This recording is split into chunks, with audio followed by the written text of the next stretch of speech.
అందరికీ నమస్కారం అండి.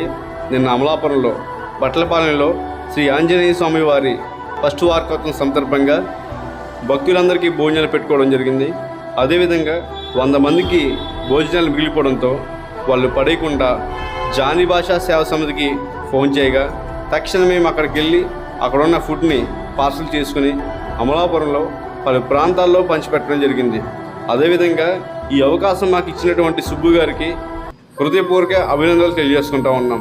మరి అదేవిధంగా ఎక్కడైనా సరే భోజనాలు మిగిలిపోతే కనుక మీరు పడేయకుండా వెంటనే జానీ భాషా సేవా సమితికి ఫోన్ చేస్తే తక్షణమే వెహికల్తో అక్కడికి వచ్చి అక్కడున్న ఫుడ్ని పార్సల్ చేసుకుని పేద ప్రజలందరికీ కూడా పంచిపెట్టడం జరుగుతుంది. జై హింద్.